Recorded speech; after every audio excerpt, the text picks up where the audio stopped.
You are listening to Sex Afflictions and Porn Addictions, and I am your host, Craig Pera from www.themindfulhabit.com. I'm the founder of the Mindful Habit System, and this is a podcast to help you create healthy sexuality and a great life. Today, I'm going to answer one of the most common questions that I get and one of the most popular questions I see asked online. The holy grail question, and it is, am I a porn addict?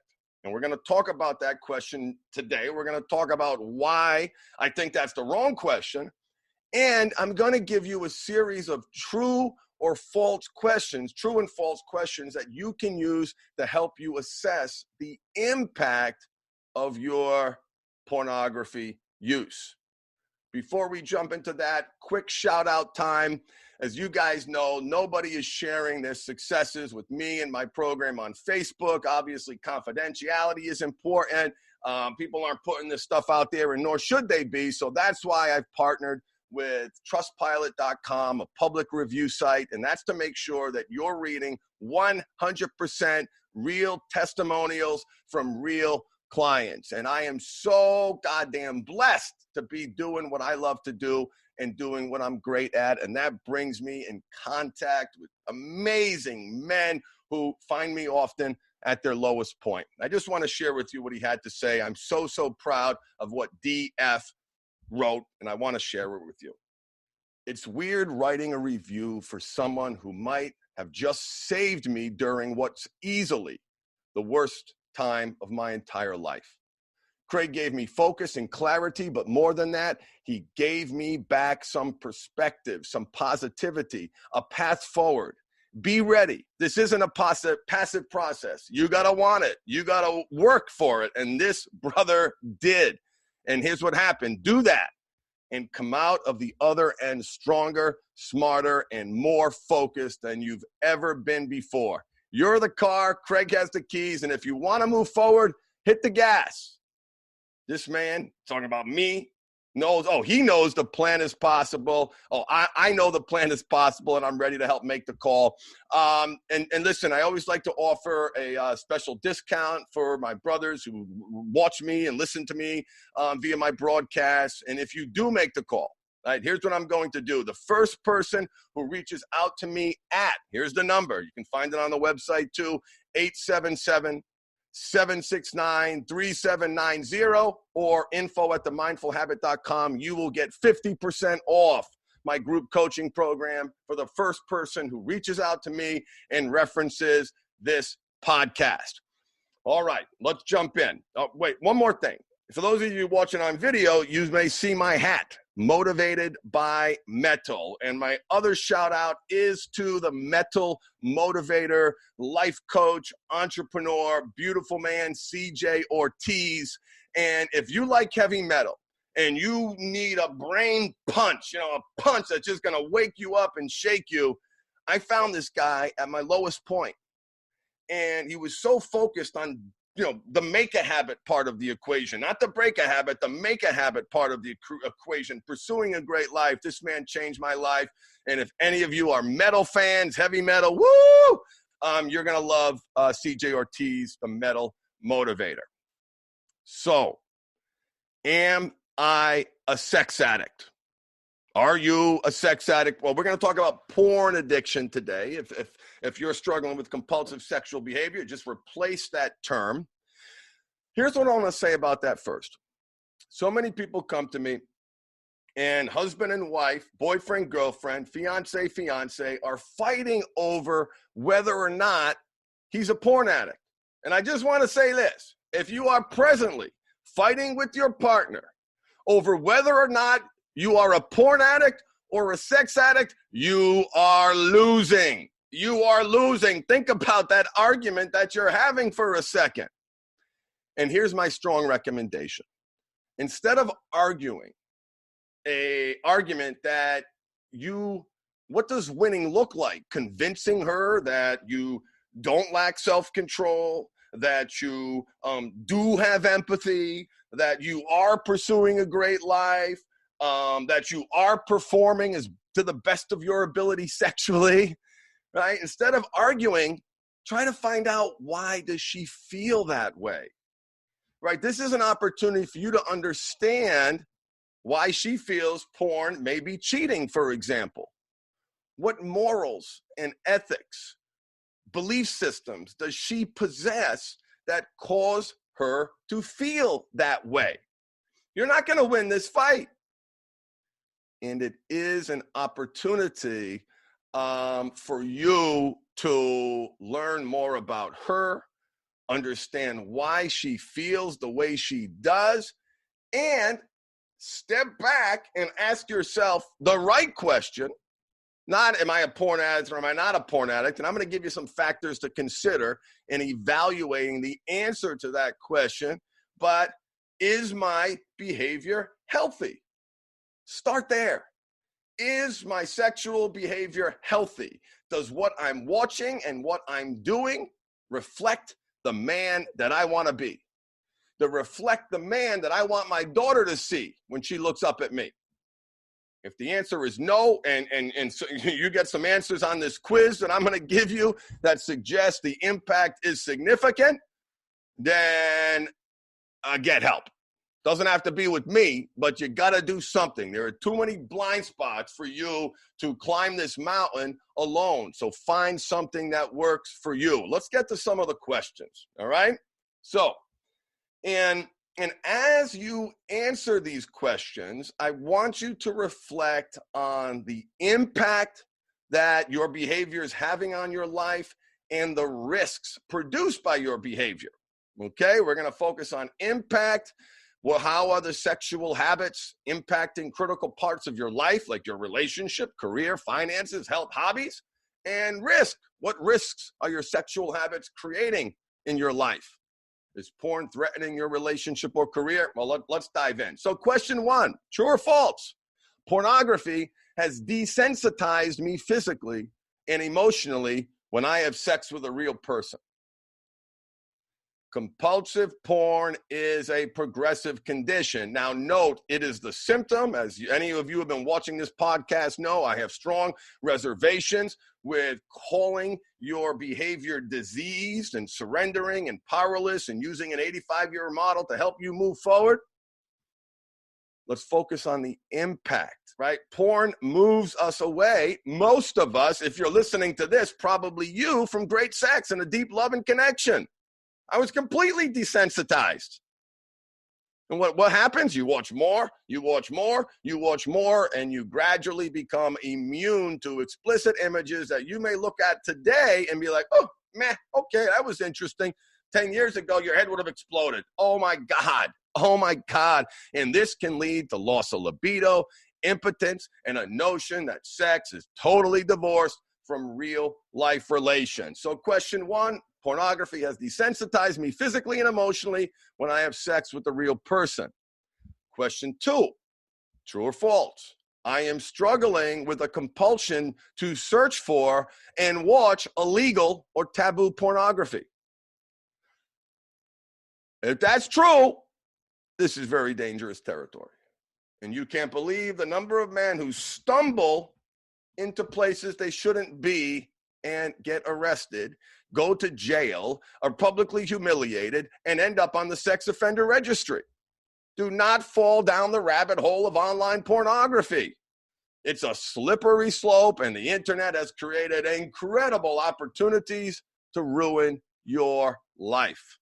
Sexualizing young girls, although teen porn is one of the most popular genres of pornography on the web. Yes, we're wired for younger, but is it healthy?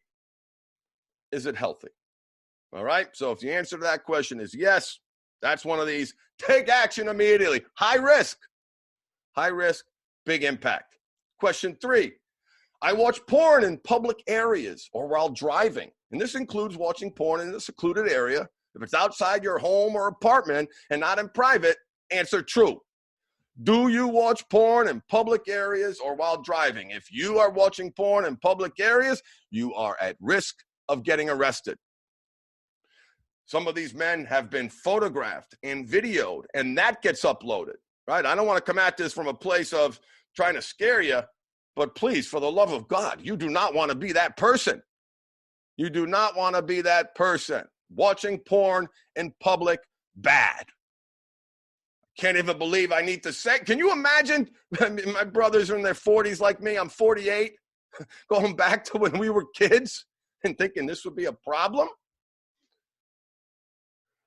I'm just thinking of all the stories I've heard of the men who go to McDonald's and get on their Wi-Fi. It's crazy, man. Or the the internet's locked down at home, so they sneak one out on the side of the road before they get home. If that's you, get help. Here's another one. I'm spending way too much money on pornography and camming. Is that true or false? I usually see the money being blown on the camming. There's a false sense of intimacy there. There's the feeling of significance and the ability to pay someone to do things that you want them to do. And it's a waste. It's a money pit. Money pit. Remember, this is an industry that its goal is to hook as many people as possible with free content.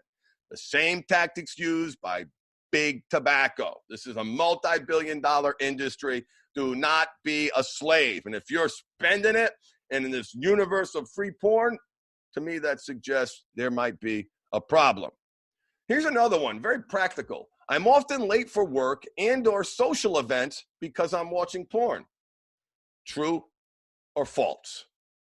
This question is designed to help you figure out how badly, if at all, porn is getting in the way of your life, right? So if the answer is true, that suggests that porn is getting in the way. Control it, or it will control you.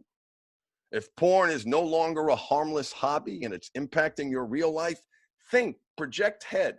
Think of your trajectory 5 years from now, 10 years from now, 20 years from now, if you don't address this problem now. Here's another one.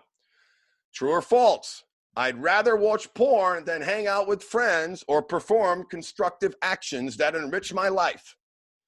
How many times have you had the freedom to do something? Well, guys, we've got leisure, right? Doesn't happen often, but every once in a while, we've got leisure time, free time in the history of mankind. That's precious. And how do we use it? Lost in an abyss of pornography and pixels, okay?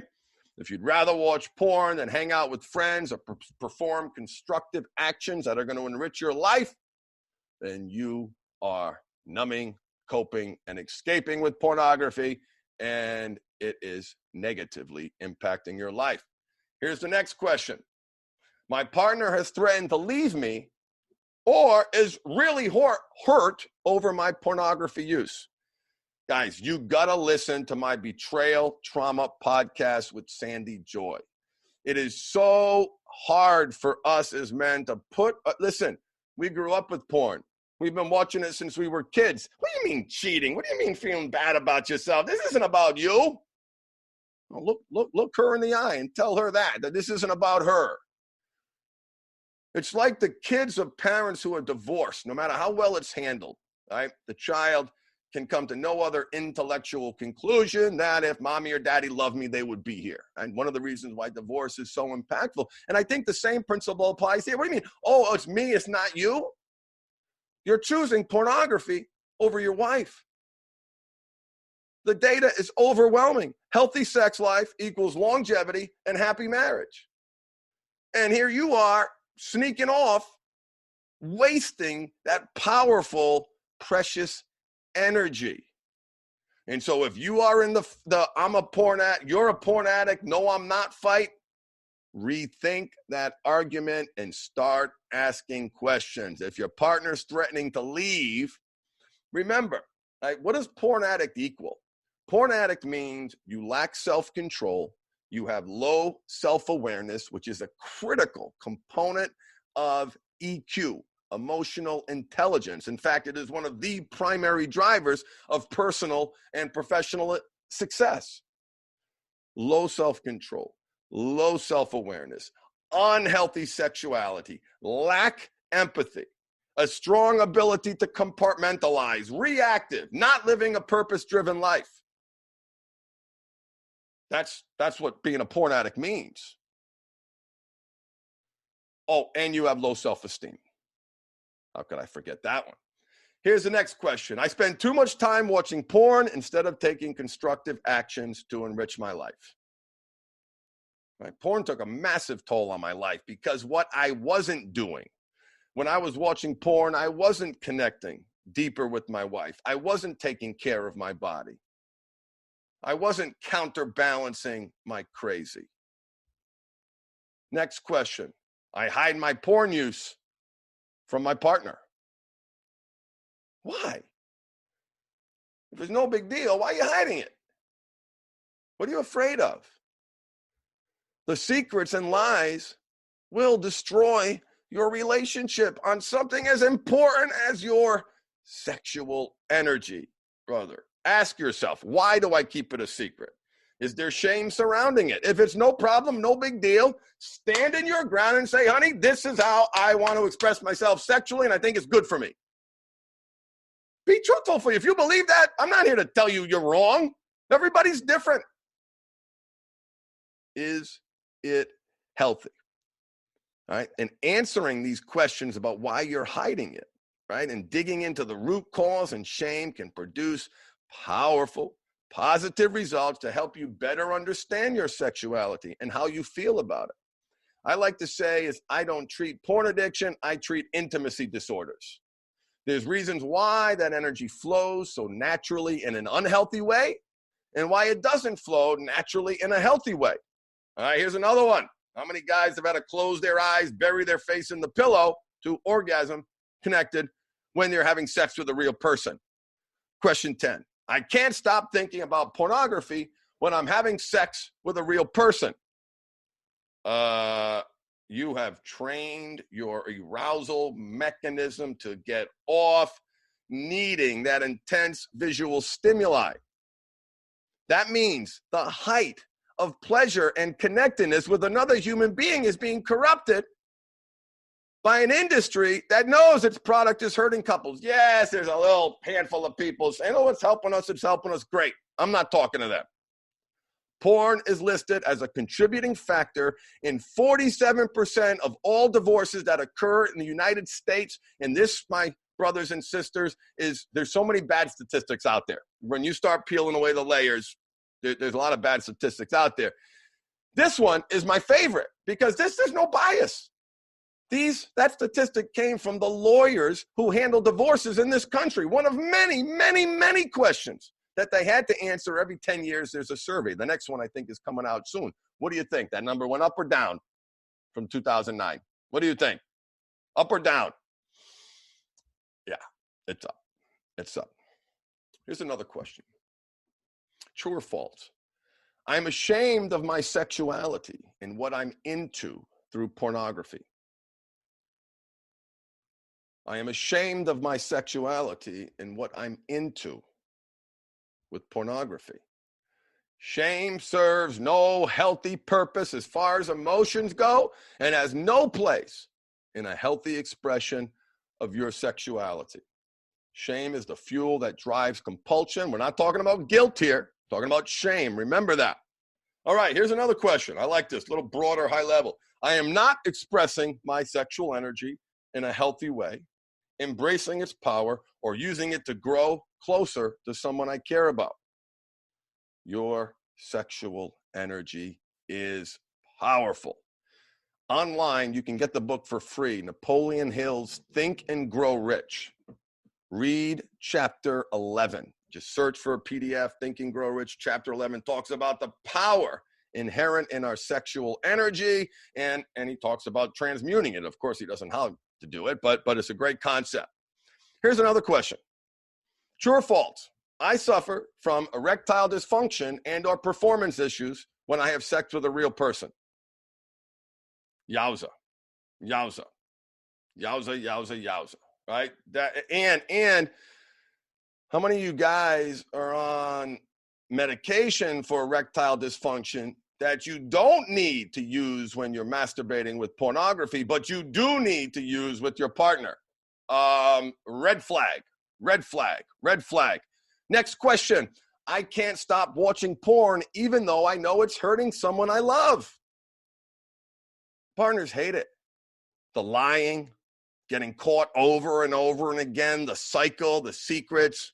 That betrayal trauma is destroying your relationship. Here's another one.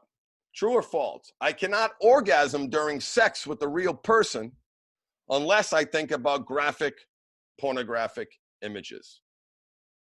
I mean, really, is porn robbing you of a very powerful human experience?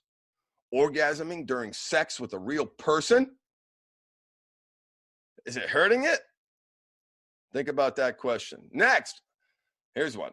Another risk assessment. I'm watching porn at work or on work authorized devices. Nielsen survey found that 25% of working adults admit to looking at pornography on a computer. And 70% of all online pornography access occurs between 9 a.m. and 5 p.m. 2 of 3 HR professionals said they have found pornography on an employee's computer. This is a sure-fired way to get fired. Most companies, the bigger they are, the more true this is, have an internet usage policy that provides for automatic termination for watching porn. So if you are watching porn on a work device, you are in danger. You are risking your job, your family's security, your safety. Very, very, and it's the worst thing, right? Decent employee, chugging along, not really doing anything too bad. Boom, you flag the blocks, the computer's firewall or whatever it is, picked it up. Hey, Joe, can you come in to see us right now down in HR? Right, you're gonna get a box with your stuff in it as you walk out the door. Here's another question. My porn use has evolved, and I am now watching more graphic and hardcore pornography to achieve the same level of stimulation or arousal. Okay, heavy users of porn report that more and more graphic material is necessary to create the same level of stimulation. I don't need to say anything more about that. You guys know exactly what we're talking about. Here's another one. And this is going to sound like this, okay, no big deal question. Life is busy, life is hard. And I want you to take note of this. All right. Here's true or false. I have no hobbies because of my porn use. When I was putting the mindful habit system together, I have 6 key life areas that we focus on: career, finances, health, hobbies, relationships, and spirituality. And I was really torn as to whether or not to include hobbies, because I'm working with men who are in crisis. The shit is hitting the fan, and here I am talking about hobbies. It would have been a grave mistake if I left out hobbies. I have seen repeatedly men take up hobbies, start feeding the right wolf, doing something for themselves that falls into the good, selfish category. Hobbies are mindful. They connect you with other people. They allow that inner child to play and have fun, because all work and no play makes Jack a dull boy. Remember that from The Shining? All work and no play makes Jack a dull boy. Your pornography is a hobby. Your compulsive sexual behavior, if you've graduated, the prostitutes, glory holes, what else? Massage parlors. It's a hobby. And it is serving a purpose. And that's going to be one of my podcasts coming up. We're going to talk about all of the positive attributes of your pornography use. All of the quote unquote good parts. And what I mean by that loaded question or that loaded statement is, I need to help you understand that this behavior is serving a purpose. It is meeting a need. It may not be meeting it in the best way, and clearly is not, but make no mistake about it. It is meeting a need, and you need to understand what that need is. Little teaser for the upcoming podcast, because it's not just break a habit, make a habit. A little more nuanced than that. It's break a habit. To break a habit, you have to make the right habit that meets the right need. And so often, hobbies meet those needs. So if you don't have hobbies, and you're grinding all day, coming home to deal with bullshit, and you get this 10 minutes, this escape, and that 10 minutes is your glory time. It's your selfish time. It's the one time in your life where you're putting yourself first. Find something else. Feed the right wolf. Feed the right wolf. So those are, and you can go to the website, www.themindfulhabit.com. Down in the footer, I've got a link to this quiz. You can check it out. And I want you to do that. You can take it. I'll calculate your results. You don't have to enter in your email information. But if you are, true, or false, whatever, you answered the questions in the negative way, reach out. We're here 7 days a week. I personally call you back. That number is 877-769-3790, or hit me up on the web at themindfulhabit.com. Thank you so much for listening. Thank you for trusting me with something so serious. A shout out to all my clients in the program who are breathing fire, changing their lives. It is an honor and a privilege, and God damn, my life is so good. I am so happy right now and so blessed to be in this place, helping so many people. Remember, embrace your power of choice, feed the right wolf inside you, and pursue your best life. This is Craig Perra from Sex Afflictions and Porn Addictions, and I will see you next time. Bye-bye.